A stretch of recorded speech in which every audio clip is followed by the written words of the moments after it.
Welcome to the Athlete Brand Advisor Podcast, featuring interviews and news about NIL. We also have special episodes to talk about recent news, events, and anything in the world of sports. The podcast is brought to you by Pliable, a full-service marketing company, an NIL agency that educates and empowers athletes to build their athlete brand. Now, here's your host, Glynn. Thanks and welcome to the Athlete Brand Advisor Podcast. In this episode, we're talking about technology and fan-powered subscriptions. It's going to be awesome. We are going to be joined today by Barrett Garese, who is going to tell us all about FanSpark. And before he does that, we want to hear from him because he's got a really extensive background in technology, where he's actually been involved in the intersection of technology and entertainment for more than 15 years on a roundabout path, but it includes running the Emerging Technologies Department for renowned innovation lab, chief strategy officer for a groundbreaking media agency, helping launch the digital talent department at United Talent Agency. He knows a lot. He's worked with big brands, everything from, WB to Disney, Netflix, intellectual properties such as Star Wars, Doctor Who, and the NFL. And we're glad to have him on the podcast. So, Barrett, welcome in. Thank you for having me, sir. It's good to be here. Yeah, absolutely. I was inspired by our chat when we talked originally, and I learned about FanSpark, and then I learned about, your background and how you got into this business and why you want to help athletes. So let's first start with kind of your background. It's an amazing decorated past that you have to be in the space where you are now. Oh, thank you. I started in the traditional entertainment industry. I went to film school. I really wanted to be a director. And getting into film school, I realized two things pretty quickly. One, I did not enjoy being a director. And two, I was really bad at it. And I kind of feel like you can do one or the other, but both is a tragedy. But I really enjoyed producing. So my last year of film school, I ended up producing 13 short films. And after film school, I went to work for a company on the WB lot called Thunder Road. They are most well known right now for doing the John Wick series. At the time, they were not working on that property, but it gave me the opportunity to really learn a lot about the way that big projects like that were created. And one of the things that I also learned along the way is that I didn't want to produce films. So I talked to the head of the company, Basil Iwanek, who said something that was very astute. He said, go to work at a talent agency. They touch every part of entertainment. And if you can't figure out what you want to do there, you don't actually want to work in entertainment. You just think that you do. So I went to work at UTA. I interviewed at a couple different ones. I joined UTA and started in the mailroom. I worked my way up to being an assistant, and then from there, I helped them start the digital talent and digital content division back in 2006. It was right when social media was starting to really pick up, and people were starting to understand that digital content was one aspect of what was coming next, but social media and the ability for individuals to have a global broadcast platform, either for opinion or entertainment or their own, personal publicity or promotion of their projects. The barriers to that were disappearing almost instantaneously, almost overnight. So within UTA, I accidentally became a bit of an expert on social media. It wasn't my intention, it was just my interest, but I became the person that a lot of agents would call when their clients called them and said, hey, my client is asking me if he should be on Twitter or what they could be doing with Facebook, but isn't Facebook college kids? So I'd sit down with them and I'd talk to them and I'd show them how to use social media. And so when I left UTA, that became the first company that I started, which was just a consulting company that worked with actors primarily at first and taught them how to use social media to bolster their career. From there, it led to they made introductions to the people running the projects that they were working on. And then I was helping TV shows and films with their social media strategy. And then those projects kind of bumped me up to working with the production companies as a whole, and then the studios. And then it expanded outward from there to doing a lot of emerging technologies consulting for production companies and studios. It was right when Netflix streaming kicked off, and Yep. it was a very similar feeling to when YouTube blew up. It was just, the different type of project that now had a different avenue towards the consumer.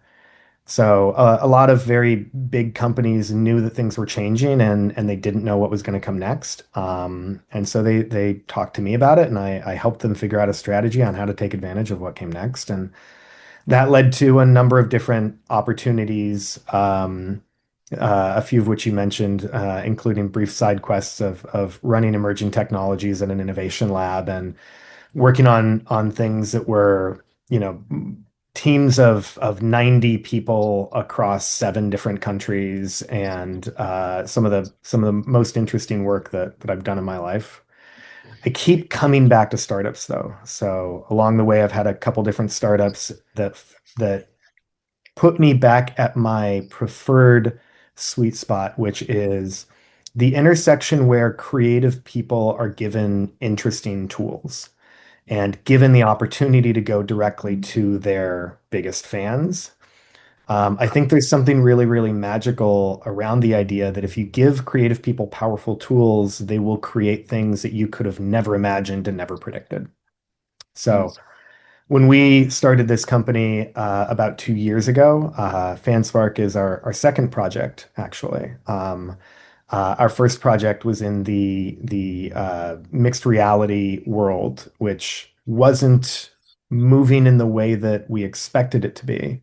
But we really saw this opportunity with FanSpark coming out of the last Olympics, especially, and with the shifts in NIL in college sports. We really saw the opportunity to help athletes go directly to their fans and to build a platform that would allow fans to discover new athletes and new sports that they might not have ever had the opportunity to be exposed to. And through that, they could find new athletes and new sports that they loved, engage with them, support them, and find themselves in all new different sports communities and exploring and discovering new sports from around the world. Yeah, That's how we get that's to today. amazing. It's amazing because that's really the power of video, and that's the power of the engagement that comes with video. And I know, people are probably wondering, what FanSpark is. So why don't you allow kind of fans to understand, and what also athletes could understand about FanSpark? And I think it's kind of, fitting that, Pliable is so passionate about women's sports, and I know Alona Mar was one of the first people that, you guys looked at. Absolutely. Yeah, she was a big inspiration. And I'll be clear, she is not on FanSpark. I would love for her to be on FanSpark, but she was a huge inspiration in terms of what we built and why we built it. Yeah. And at its core, FanSpark is a subscription content platform for athletes that helps every athlete build and monetize a global fan base. You can kind of think about it like Patreon for athletes, where athletes can post exclusive content for their fans, and fans can subscribe to athletes for that content. And athletes get to pick their own subscription prices for their content, starting at $4.99 a month. And we split the subscription revenue 80/20 in their favor. It doesn't cost anything to use FanSpark. Any athlete in the United States can sign up right now for free and start posting content, start posting subscription content, and start going out to their existing fan base that is already paying attention to them and following them on social media and giving them an avenue to directly support them for this exclusive content. Now, some of the big differences that we have from other subscription content platforms is we do not have DMs, we do not have tipping, we don't have ads, and we don't allow AI content on our platform. A lot of that is for athlete safety. A lot of that is because we have a really heavy focus on college athletes, and we want to provide the best and safest scenario for those athletes to be able to feel comfortable having that direct monetary relationship with their fans. but we also want to make it really simple for the fans. Like it's a really easy transaction. You're paying a monthly fee and you get content. You don't have to like, there's no pay-per-view or you're subscribing for this amount and then you have to pay this amount to get the content that you like. We're also very much a PG-13 or lower platform because we do want to be a place where every member of a family can find content and find athletes that they really love. Because sports is a family event. I remember watching football games and baseball games with my dad growing up. It was like a big family event when the Giants went to the playoffs and we would watch them all together. We want to be a platform that reflects that kind of relationship as well. And we want parents to feel comfortable with their kids subscribing to their favorite athletes and eventually their favorite teams. Especially some of these college athletes that actually think that, oh, it's okay that I have swears in my video or in my music. And I've told them all along, like, I want to be able to go to an event with you, have that parent turn to their kid and say, oh, you're going to follow them on Instagram. Great, go ahead. Right. And then I don't have to worry about, oh my goodness, that kid's going to see that one video, whatever.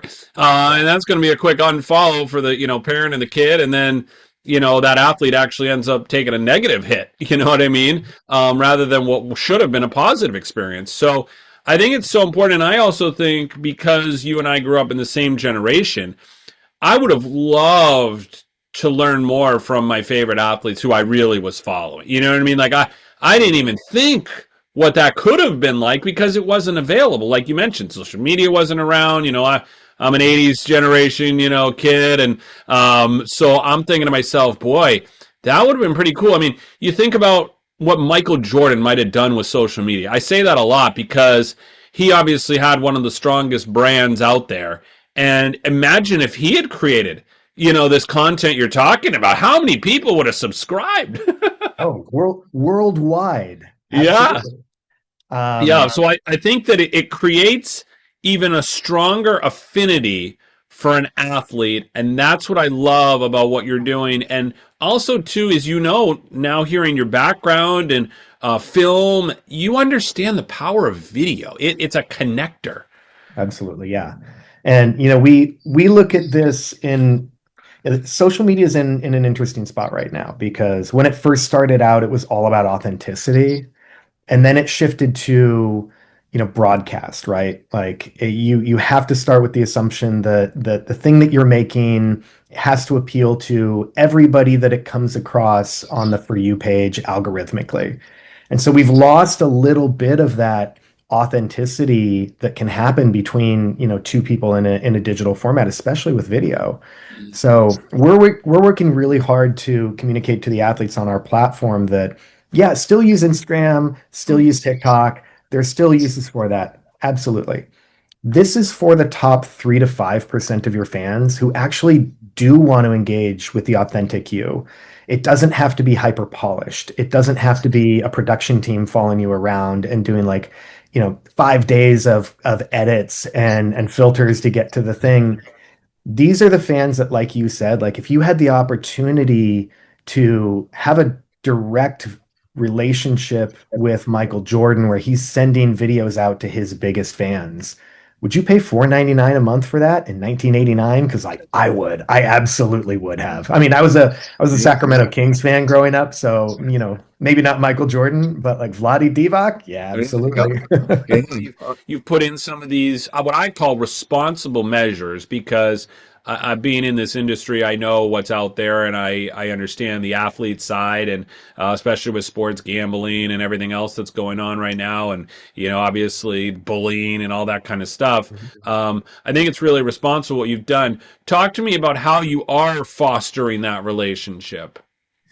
Yeah, so we have a really strong point of view on athlete safety, and we have a really strong point of view on athlete discovery as well. And within the athlete safety side of things, a big part of it is as you mentioned, there are no DMs, there's no tipping, there's no pay-per-view, there's no betting on our platform.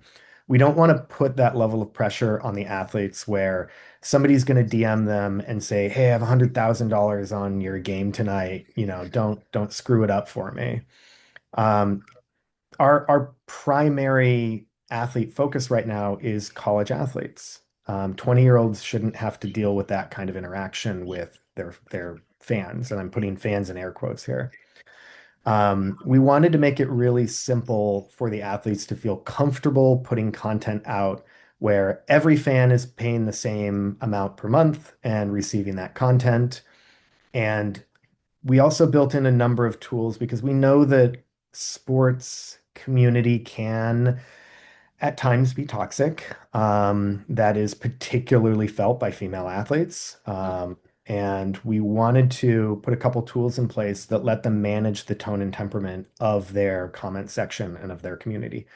One of those is really simple. It's a block. An athlete can block any fan, and what that means is that that fan cannot access that athlete or any of their content anywhere on the platform. They can't go to their profile. They can't interact with any of the content, the subscription content. They cannot resubscribe. And any free content, which is discovery content that's put out on the platform, will not be put in front of that blocked fan. The other one that we have is mute, because again, we're dealing with college athletes. We did not want a college athlete to be dealing with a really toxic fan who is saying maybe really racist stuff in the comments, and then have to make that mental calculus of this is so bad for my mental health, but I don't want to be taking money out of my pocket. Do I have to deal with this just to deal with the subscription? So we created a mute feature, and that athlete can mute that fan. That fan is still subscribed. They can still see the content, but nobody sees their comments. Their comments go into a black box. They are not notified that they are muted. The athlete can go back later and check to see whether their comments are still the same. The athlete can choose to notify that person, I'm muting you for 30 days or what have you. But we didn't want them to have to make that mental calculus of, is this abuse worth it because I need to pay my bills? Right. And I think a lot of social platforms force athletes into that environment, either with comments or with tipping or with pay-per-view. I don't think it's a great environment for athletes. We wanted to create something that was much, much cleaner. The other big focus that we really, really push hard is discovery. Right now, This feature. So, yeah, tell people about this because I think this is a great way for fans to find new athletes to love. thank you. Yeah, we're pretty happy about our approach here. So with discovery, it's really important to us that we get to the point where an athlete doesn't have to have a following on TikTok and Instagram to be successful on FanSpark.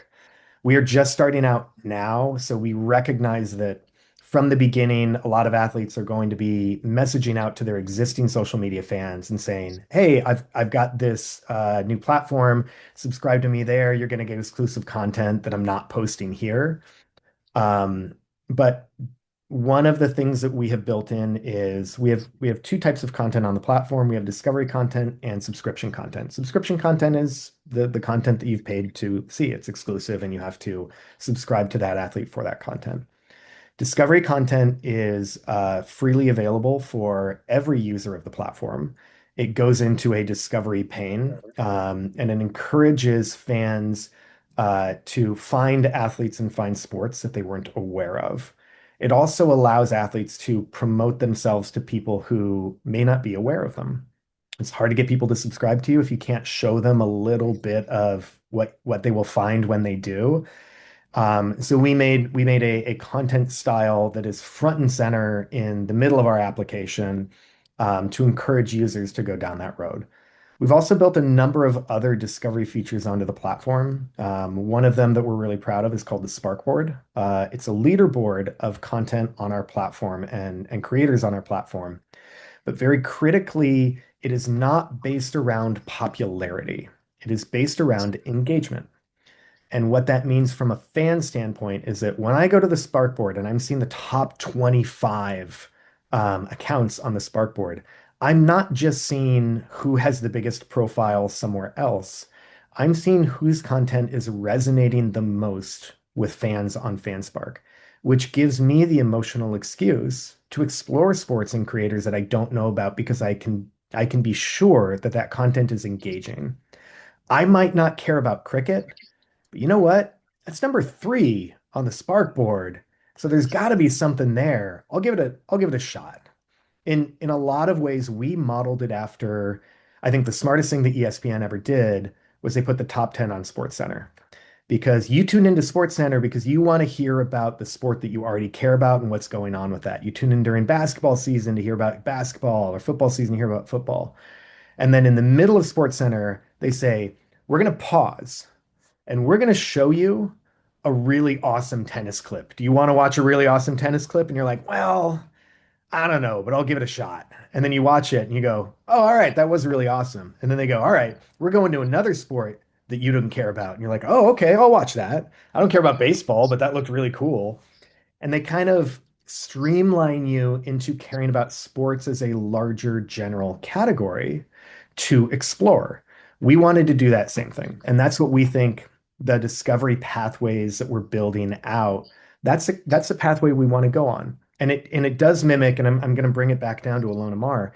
It mimics a journey that I went on with Alona Mar, who, for anybody listening, if you don't know who Alona Mar is, she's an American female rugby player who was in the 2024 Olympics.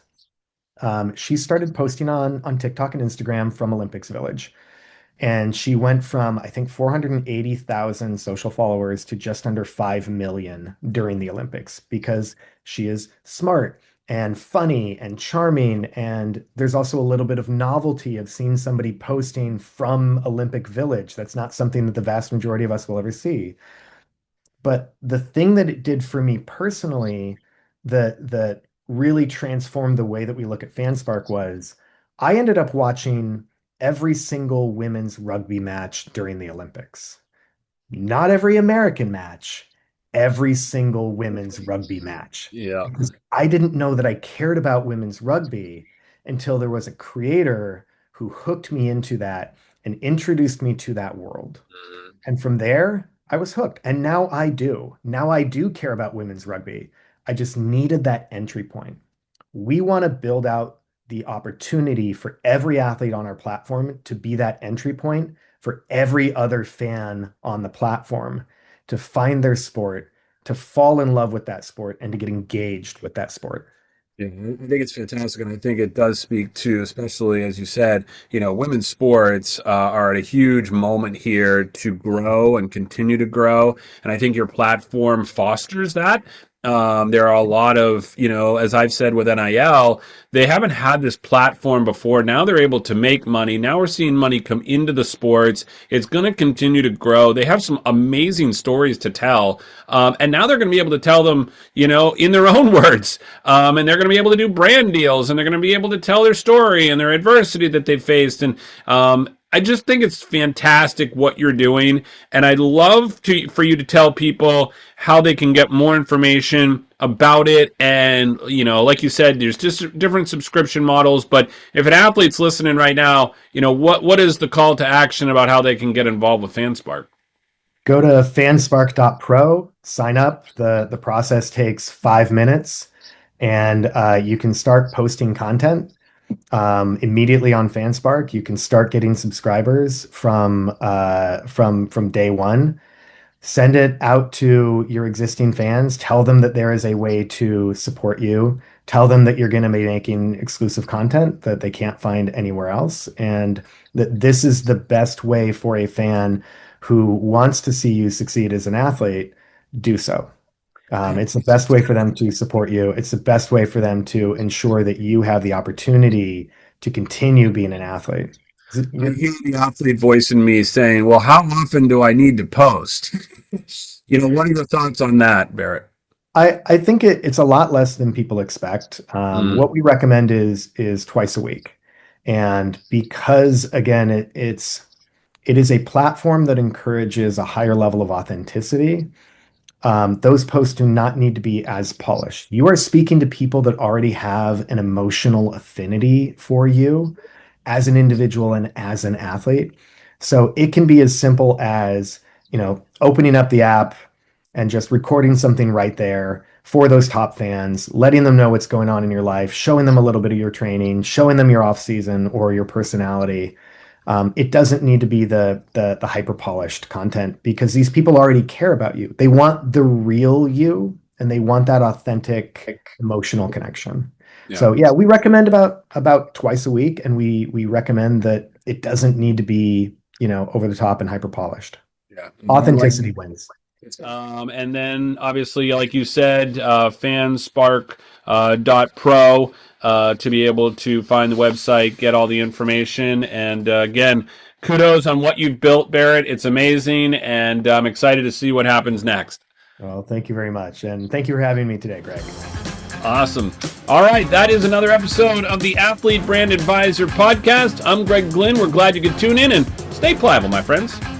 Thanks for listening to the Athlete Brand Advisor podcast. Be sure to check out the show notes from today's episode and catch up on recent episodes at pliablemarketing.com. Be sure to follow at pliablemktg on social media to follow athletes who have NIL representation and work with Pliable. Have an idea for our podcast? We encourage you to share topics and guest ideas by emailing our production staff at info@pliablemarketing.com. We love hearing from our loyal listeners, so jump in and be part of the podcast because, well, that's how we roll.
for listening to the Athlete Brand Advisor Podcast. Be sure to check out the show notes from today's episode and catch up on recent episodes at pliablemarketing.com. Be sure to follow at pliablemktg on social media to follow athletes who have NIL representation and work with Pliable. Have an idea for our podcast?